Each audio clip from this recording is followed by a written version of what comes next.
তুমি তোমার আইএলটিএস এর প্রিপারেশন শুরু করছো। তোমার মনে একটা প্রশ্ন থাকতে পারে যে আমার কোন মডিউল দিয়ে শুরু করা উচিত, but more importantly Bangladeshi students যখন আইএলটিএস এক্সাম দিয়ে থাকে কোন মডিউলটা নিয়ে এক্স্যাক্টলি তারা সবচেয়ে বেশি স্ট্রাগল করে থাকে, সেই অ্যান্সারটা আজকের এই ভিডিওতে তুমি পেয়ে যাবে। What's going on everybody, hope you doing well. আশা করি তোমরা সবাই ভালো আছো। Welcome back to my channel where I share advanced tips and strategies related to IELTS exam preparation.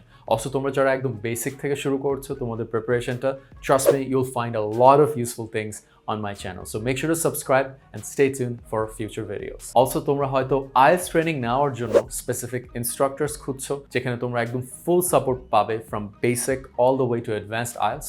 So তোমাদের জন্য আমাদের আছে কানেক্টেড একাডেমি, যেখানে we offer the best IELTS training all over Bangladesh basically.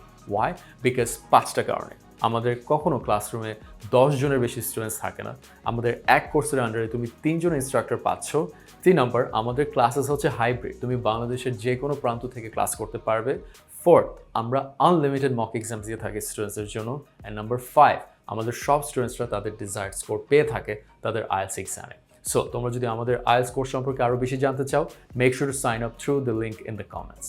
Coming back to the most important part of this video, কোন মডিউলটা নিয়ে তোমার preparation শুরু করা উচিত if you're just starting out your IELTS preparation journey, and কোন মডিউলে সবচেয়ে বেশি স্টুডেন্টস স্ট্রাগল করে থাকে? The answer is the reading module. So why reading module is the perfect module to start your IELTS preparation journey with?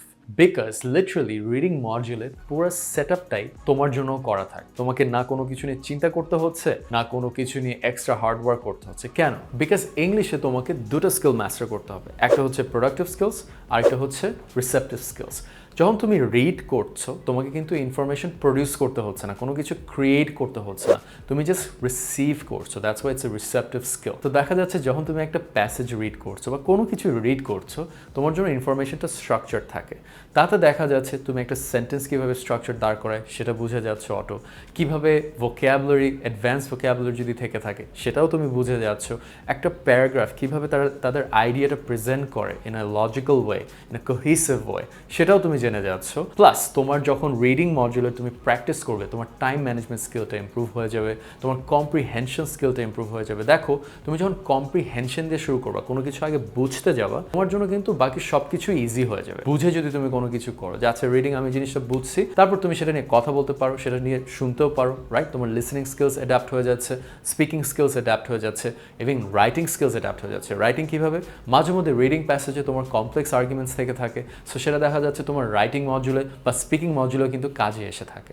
So that's why reading module is the perfect module to start with, because number 1, it's easy. Number 2, it's already setting you up for the other modules as well. এখন তোমার মনে প্রশ্ন আসতে পারে যে আচ্ছা ভাইয়া, তাহলে আমি রিডিং মডিউল যদি শুরু করি, আমি কিভাবে স্টেপ বাই স্টেপ আমার স্কিলটাকে পলিশ করতে পারি? ওয়েল, এটা ডিপেন্ড করবে তুমি তোমার ইংলিশ লার্নিং স্টেজের কোন ফেজে আছো। তুমি যদি একদম বেসিক লেভেলে থাকো, তুমি একটা স্টেপ থেকে শুরু করবা, but it's always nice to make sure that you have checked all the phases of learning or mastering the reading module, right?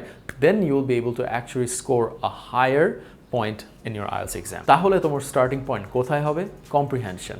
তুমি যদি একটা কোয়েশ্চেন পড়ে তোমার প্যাসেজ নাই বুঝো বা কোয়েশ্চেনই না বুঝো, হোয়াটস দ্য পয়েন্ট? তুমি তো আর রিডিংয়ে এমনিও তোমার স্কোর আনতে পারবে না। তো first thing you have to master is your comprehension skills.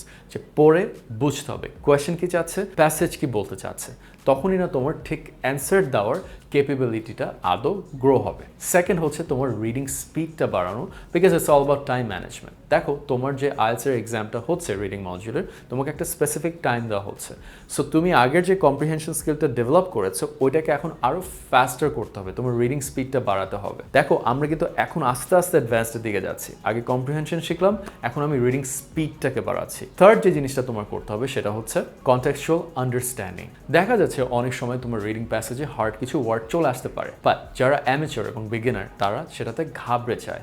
But যখন তুমি থার্ড স্টেপটা মাস্টার করে ফেলবা অফ কনটেক্সচুয়াল আন্ডারস্ট্যান্ডিং, তখন হার্ড ওয়ার্ড থাকলেও তুমি বুঝে যাবা যে প্যাসেজটা কি বোঝাতে চাচ্ছে। I could say so exhausted. যদি এক্সস্টেড মিনিংটা না বুঝো, বাট তুমি যদি আমাকে বডি রিড করো, আমাকে দেখে, তুমি বলতে পারবে যে maybe I am just tired, right? So that's an example of contextual understanding. Fourth যে জিনিসটা, যে কোন কোয়েশ্চেন টাইপের জন্য তোমাকে কোন স্ট্র্যাটেজি ইউজ করতে হবে। এতক্ষণ আমরা ইংলিশটাকে মাস্টার করলাম, এখন আমরা ডেলিভারিতে আসতেছি, যে আমার যদি স্পেসিফিক একটা কোয়েশ্চেন এই টাইপ হয়ে থাকে, ওটার অ্যান্সারিং টেকনিকটা কি।